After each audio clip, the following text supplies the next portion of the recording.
L'histoire que je vais raconter aujourd'hui commence dans les quartiers difficiles de Philadelphie, où un jeune homme lutte contre ses démons et ses addictions. Son parcours va le mener de la criminalité de rue au bureau climatisé des arnaqueurs de haut vol jusqu'aux plages ensoleillées de Floride. Michael ou Michael DiPolito pensait avoir tout connu, la rue, la drogue, la mafia, mais ne se doutait pas que son plus grand défi l'attendait encore, caché dans les recoins ensoleillés de Boca Raton. C'est une histoire de rédemption, de seconde chance et des dangers qui peuvent surgir quand on s'y attend le moins. Mais avant d'en dire plus, si vous aimez les histoires et les récits sombres, mystérieux ou tout simplement fantastiques, vous êtes tombé au bon endroit parce que j'essaye de mettre une histoire en ligne au moins une fois par semaine tous les samedis. Souvenez-vous de vous abonner, souvenez-vous de mettre un pouce bleu si vous aimez, et bien entendu, souvenez-vous d'appuyer sur la cloche pour être averti lorsque je mets une nouvelle histoire en ligne.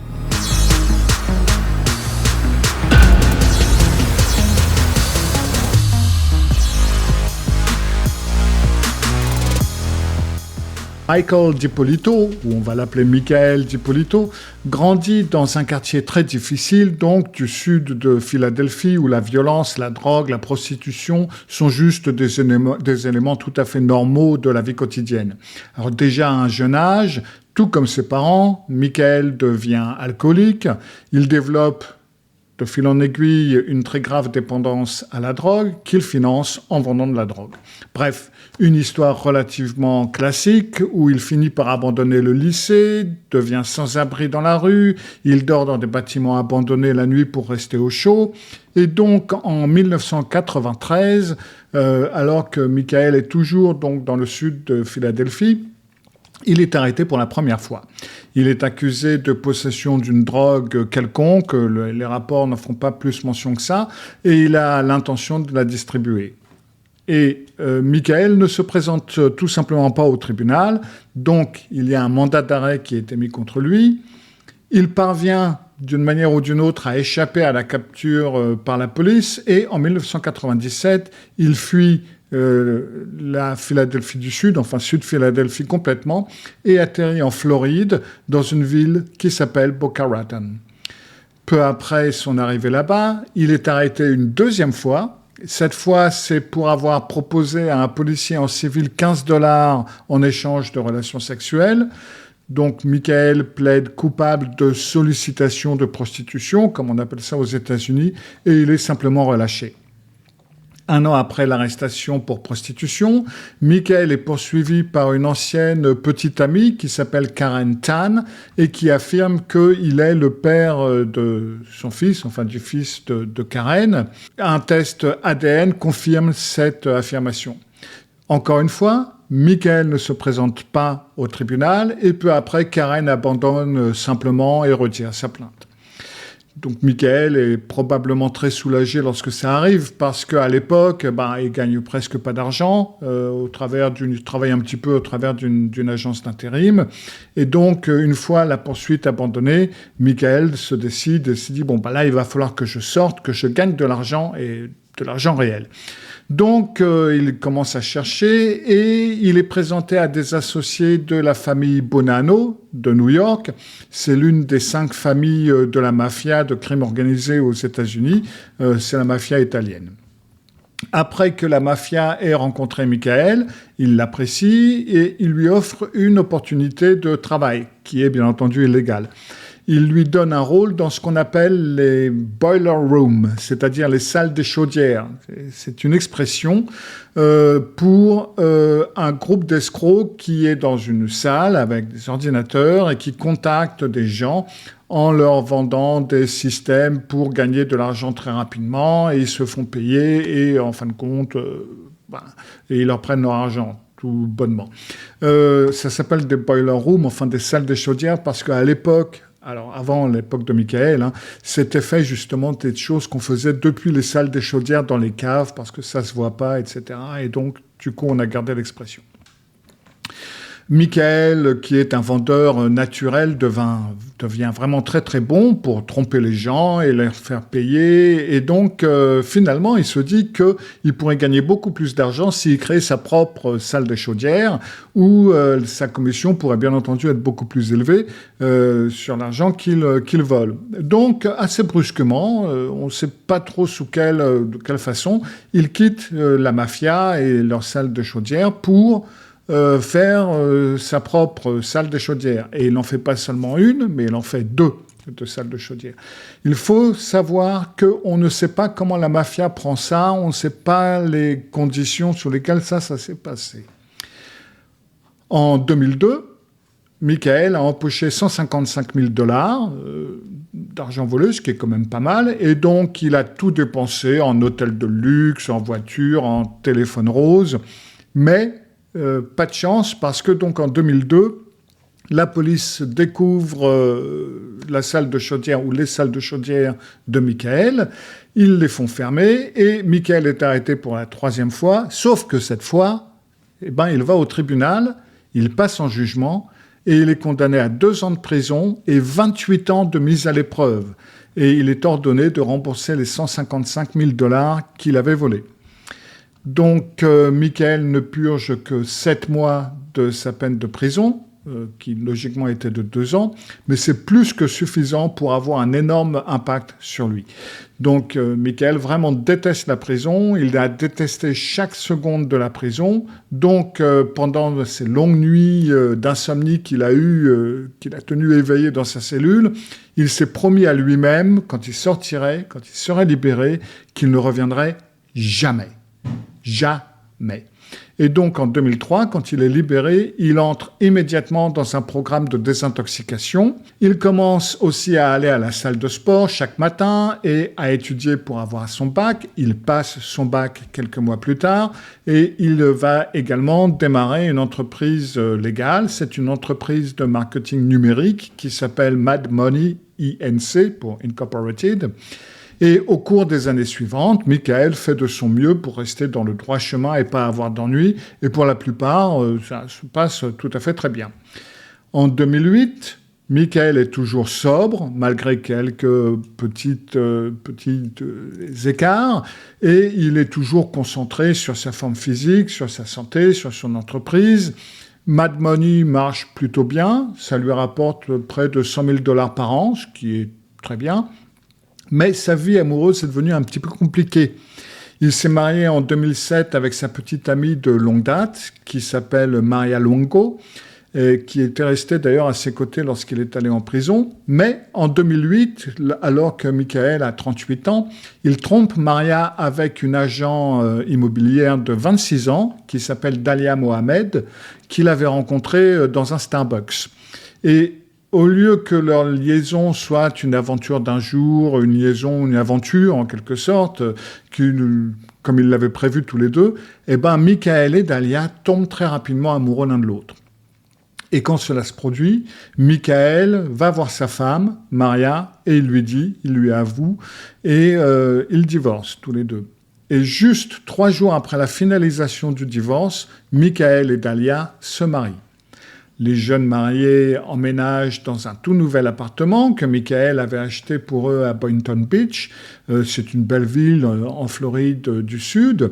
Et pendant un moment, leur vie est parfaite, tout se passe bien. Alors, ils savent que c'est un petit peu limite la façon dont ils se sont rencontrés, la vitesse à laquelle ils sont tombés amoureux, la rapidité avec laquelle ils se sont mariés, mais ils s'entendent bien et ils ont un bel avenir devant eux. Donc, pour l'instant, tout va bien. Mais cette vie ne dure pas longtemps. Le soir du 12 mars 2009, donc seulement environ 1 mois après qu'ils se soient mariés, Michael et Dalia sont donc chez eux, dans leur appartement, quand ils entendent frapper à la porte d'entrée. Michael va à la porte, il l'ouvre et, grande surprise, de l'autre côté, se trouve son agent de probation et derrière lui, il y a tout un tas de policiers. Et avant que Michael ne puisse même demander ce qui se passe, l'agent de probation dit à Michael qu'ils ont reçu un appel anonyme qui les a informés que Michael vend des stéroïdes et des pilules d'ecstasy ainsi que d'autres drogues depuis son appartement. Michael dit à l'agent de probation que non, c'est pas vrai, je vends pas de drogue, je suis sobre, ça fait longtemps que je fais plus ce genre de choses. Mais écoutez, s'il vous plaît, n'hésitez pas à entrer, fouiller mon appartement, j'ai rien à cacher. Et donc, bien entendu, la police entre dans son appartement, le fouille, mais ne trouve absolument rien, et ils repartent bredouille. Une fois la police partie, Michael et Dahlia sont debout dans leur appartement, totalement abasourdis, et au lieu d'essayer d'aller au fond des choses tout de suite à propos de qui avait appelé, pourquoi, ils se disent, bon, la meilleure des choses, c'est de quitter notre appartement pour la nuit et de passer la nuit dans un hôtel. Donc, ils font leur bagage et quittent leur appartement parce que, en fin de compte, l'appartement est en désordre après la fouille de la police. Donc, ils vont à l'hôtel et ils passent une belle soirée ensemble. Le lendemain matin, quand ils se lèvent et se dirigent vers le parking, ils voient devant eux, autour de la voiture de Michael, l'agent de probation de Michael ainsi que plusieurs autres policiers. Michael et Dahlia se regardent comme pour se dire « qu'est-ce que c'est encore que ça ?» Donc ils vont vers la voiture de Michael et avant même qu'ils puissent plaider leur innocence, l'agent de probation de Michael dit simplement « bon écoutez, on a reçu un autre appel anonyme, cette fois qui nous disait que vous vendez de la drogue depuis votre véhicule. Donc il va falloir qu'on le fouille. » Michael est totalement désemparé, mais bon, il dit, écoutez, allez-y, fouillez-le, il n'y a rien dans la voiture. Et donc, bien entendu, la police ouvre sa voiture et la met sens dessus-dessous, mais encore une fois, il ne trouve absolument rien.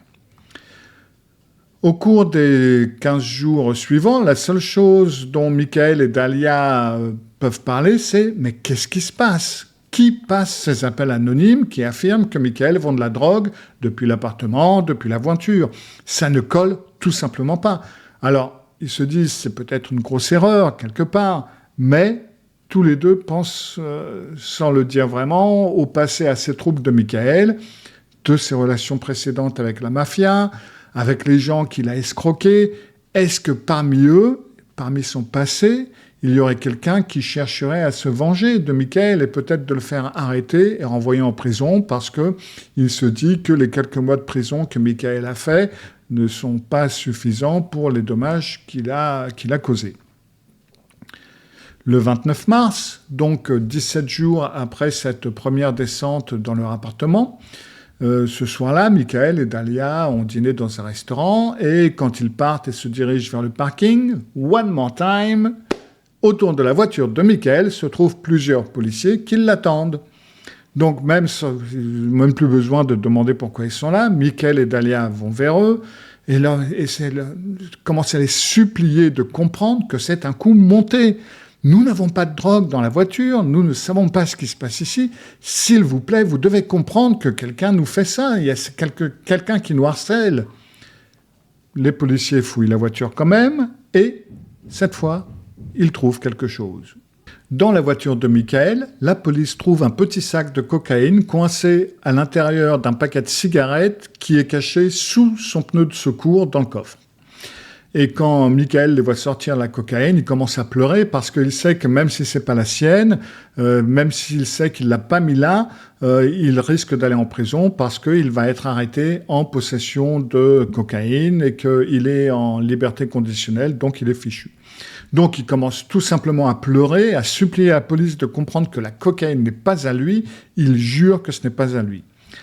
Pendant ce temps, Dahlia, sa femme, regarde la drogue et maintenant elle commence à douter elle-même. Est-ce que Michael ment? Est-ce qu'il vend vraiment de la drogue? Est-ce qu'il m'a menti aussi? Mais quand elle peut voir son mari pleurer et avoir l'air vraiment sincère, elle se dit que ok, il a l'air de dire la vérité, et donc elle se tient à ses côtés et supplie également la police de les laisser partir parce que c'est un coup monté.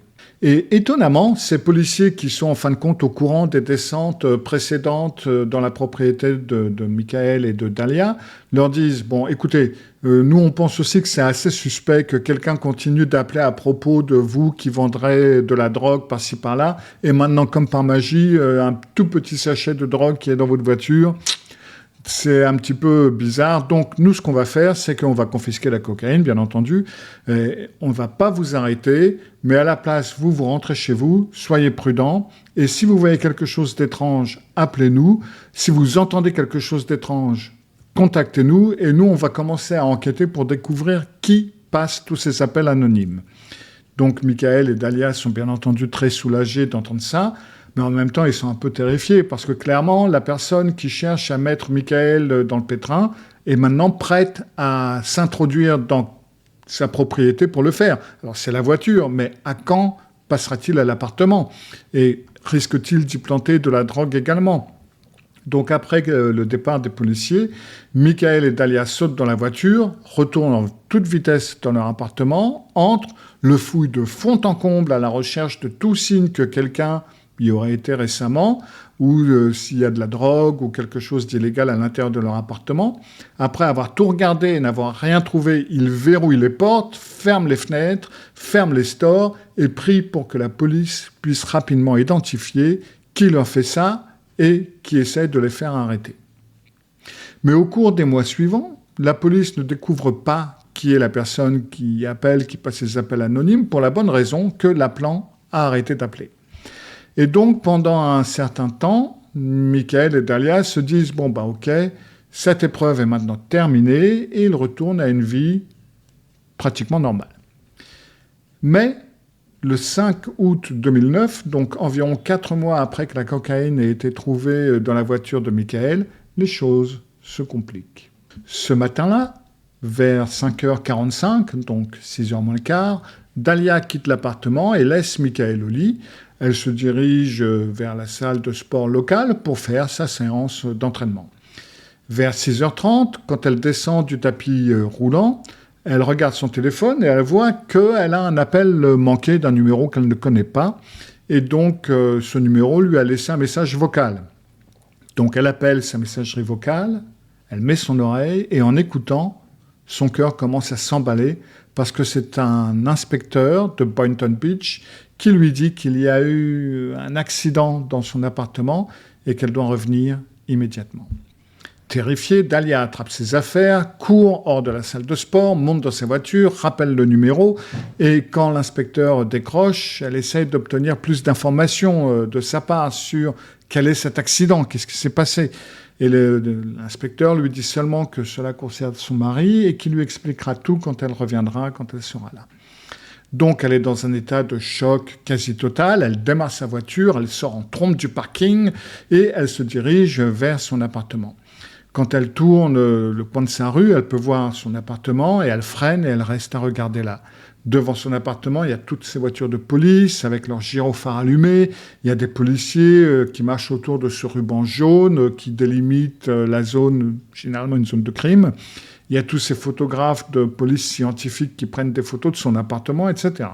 Alors que Dalia est assise dans sa voiture, en haut de la rue, juste à regarder cette scène qui la surprend, un des policiers de Boynton Beach la voit et s'approche d'elle. Et après avoir pu confirmer qu'elle est bien Dalia DiPolito, il lui dit « Bon, ok, laissez votre voiture ici et venez avec moi, s'il vous plaît. » Et donc Dalia, qui bien entendu se doute que quelque chose de grave s'est produit, mais qui ne sait pas vraiment exactement de quoi il s'agit, met sa voiture en stationnement, sort et commence à marcher avec ce policier vers ce groupe de 3 personnes qui se tiennent juste devant sa propriété. Et il s'avère que l'un d'eux, justement, est le détective qui l'a appelé au téléphone. Et Dalia est amenée vers ce détective, enfin cet inspecteur, on dirait en français. Et dès qu'il voit Dalia, il s'approche d'elle et lui dit très directement que quelqu'un avait appelé à propos d'une perturbation dans leur appartement, qu'on y avait entendu des coups de feu, et malheureusement, son mari, Michael, est mort. Dalia devient elle flippe totalement, elle devient totalement hystérique et elle est tout doucement conduite loin de son appartement dans une voiture de police proche et ils la conduisent au poste de police où ils l'asseyent et ils lui posent quelques questions pour avoir des informations pour voir de quoi il peut s'agir.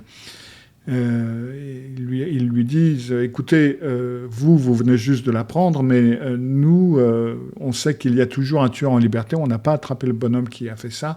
Donc si vous pouviez nous donner des informations pour que... Nous, il faut qu'on trouve cette personne et il faut qu'on l'arrête. » Elle lui explique donc cette fameuse personne qui avait placé ses appels anonymes et qui n'arrêtait pas d'appeler la police, de prétendre que Michael vendait de la drogue et que probablement cette personne anonyme était liée à quelqu'un de son passé, peut-être quelqu'un de la mafia ou peut-être une des victimes de ces arnaques lorsqu'il était en salle de chaudière, ou n'importe quelle autre personne que Michael aurait pu léser dans le passé. Et il y en a beaucoup. Le détective prend des notes, il écoute Dahlia, et puis à un moment donné, il y a une pause, et il dit à Dahlia, OK, on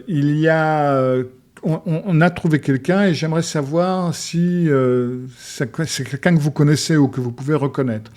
Donc, Dahlia lève les yeux, elle est un petit peu confuse de ce dont il parle, et la porte s'ouvre, et un gars assez énorme, qui est menotté, entre dans la pièce. Et le policier lui demande « Mais est-ce que vous savez qui est ce gars? Est-ce que vous l'avez vu auparavant? Vous le connaissez ?» Non, je ne le connais pas, etc. Vous pouvez voir la scène que je vous passe ici avec des sous-titres en français. Now we're going to get down to serious business. I want to know if you know this guy. Come here. Bring this guy in here. Get over here. Get over here. You know who this guy is? No. You've never seen him before? I've never seen him before. Ever. Do you know her? Put your head up and look at her. Put your head up. I've never seen him. What were you doing coming out of her house? Get him out of here. Et il s'avère que Dahlia ment. Elle sait exactement qui est cette personne. Parce que presque immédiatement après avoir épousé Michael, 6 mois plus tôt, elle lui a volé $200 000 sans qu'il s'en aperçoive. Enfin, il s'en est pas encore aperçu parce que c'est le genre de trou dans la caisse dont on s'aperçoit. Mais apparemment, c'était pas suffisant pour elle. Elle voulait le reste de l'argent de Michael ainsi que son appartement. Donc, c'était elle qui était la personne anonyme qui passait ses appels. C'est elle qui a appelé la police et qui les a informés que Michael vendait de la drogue depuis son appartement et depuis sa voiture. C'est elle qui avait planté la cocaïne dans le coffre de sa voiture parce qu'elle voulait le faire arrêter parce que, justement, du fait où il était en conditionnel, il aurait pu se retrouver en prison pendant très longtemps. Mais du fait où ça n'a pas marché, et Michael ne s'est pas fait arrêter, donc elle est passée au plan B. Elle a contacté un de ses ex-petits amis, Mohamed Shihadeh, et elle lui a demandé « Dis-moi, est-ce que tu connais des tueurs à gages qui pourraient assassiner mon mari ?» Et alors, au début, lui, il s'est dit « Bon, elle n'est pas sérieuse, quoi. » Mais elle a continué à lui poser la question, elle a commencé à offrir de l'argent, elle a dit « Mais je vais payer, c'est pas une plaisanterie. » Donc, l'ex-petit ami a fini, à la base, par lui dire « Non, moi, je connais pas ce genre de personne. » Et puis, ce petit ami a donc appelé le département de police de Boynton Beach et leur a parlé de Dahlia et de son plan d'engager un tueur à gages pour tuer Michael. Quand le département de police de Boynton Beach a découvert ce complot, ils ont fait passer un de leurs agents en civil pour un tueur à gages et ils ont organisé une rencontre avec Dahlia. L'agent civil est ce gars énorme, menotté, qui a été conduit dans la pièce avec Dahlia, qu'elle n'a soi-disant pas reconnu.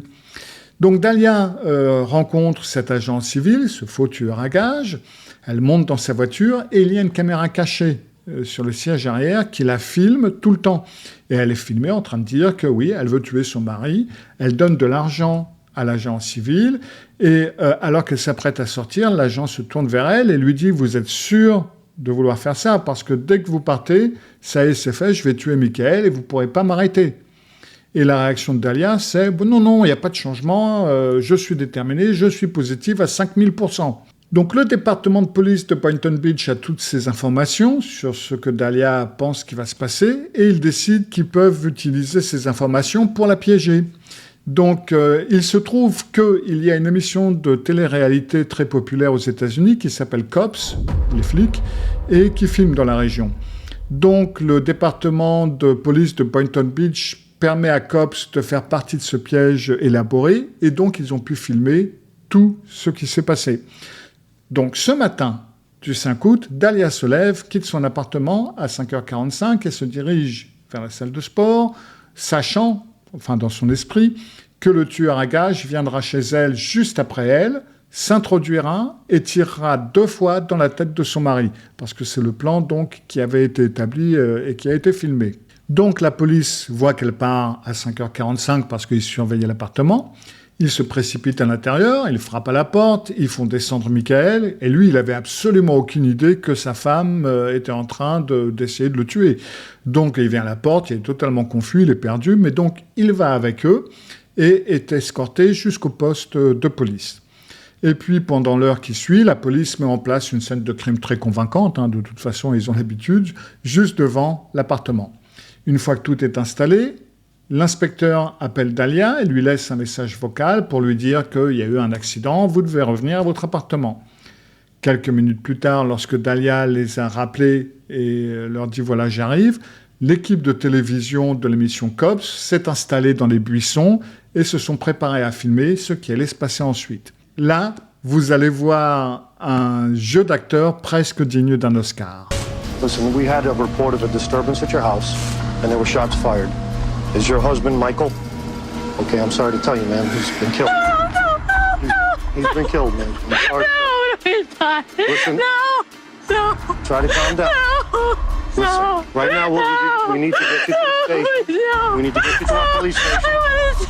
I can't let you in, man. We have to do our job. Et donc, après que le faux tueur à gages ait été sorti de la salle d'interrogatoire, donc après que Dahlia ait dit « Ah ben, je ne sais pas qui c'est », le détective a gardé un silence pendant 1 minute à peu près, un silence total. Et puis, il lui a annoncé la nouvelle, il lui a dit qu'il savait tout de son complot, il savait tout du meurtre et qu'elle allait dormir en prison. Et voici le petit clip vidéo. You're going to jail today for solicitation of murder. You're under arrest. We filmed everything that you did, recorded everything that you did. You're going to jail for solicitation of first-degree murder of your husband. I didn't do anything. Did you hear what I just told you? I heard what you said, but I didn't Everything, do anything. listen to me.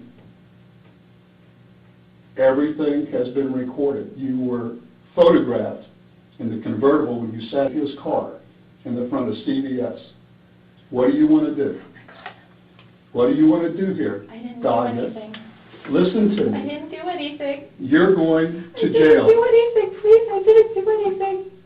Tell me you didn't do anything. I didn't do anything. You're going to jail today. Après ça, elle est toujours assise dans cette salle d'interrogatoire quand la police de Boynton Beach fait passer le mari de Dahlia, Michael, donc, devant la porte ouverte pour qu'elle puisse le voir. Et voici sa réaction, ça vaut son pesant de pop-corn. You can see her right there. Oh my God. She's alive. Come here, please. Come here. Mike, come here. Come here, please. Come here. Can't fix it. Why not? I didn't do anything I to heard you. you. Mike, come here, please. Come here. Et alors là, je ne vais pas vous passer ce passage, mais une fois qu'elle est emmenée en prison et qu'elle a le droit à un appel, elle appelle Michael pour lui dire qu'elle n'a absolument rien fait, que tout ça est un mensonge. Et à ce jour, elle est toujours en train de prétendre que ce n'est pas ce qu'elle a fait, elle n'a rien fait, c'est quelque chose qui a été prévu et fait par la police, mais elle n'a rien fait, elle ne comprend pas pourquoi Michael ne veut plus lui parler. Donc Dahlia est initialement condamnée à 20 ans de prison pour ce qu'elle avait fait, mais il y a eu un parti pris du jury, donc ils ont été obligés, il y a eu un vice de forme, et donc ils ont refait le procès, et sa peine a été réduite à 16 ans de prison. Ce qui quand même reste un petit peu inquiétant, c'est qu'elle est toujours dans le déni de ce qu'elle a fait. Donc, je dirais que je n'aimerais pas être son prochain mari. Voilà, c'était tout pour aujourd'hui. J'espère que cette histoire vous aura plu. Souvenez-vous de vous abonner. Souvenez-vous de cliquer sur la petite cloche pour être averti quand je mets une nouvelle vidéo en ligne. Faites bien attention à qui vous donnez votre cœur. À samedi prochain pour un autre récit de l'ombre.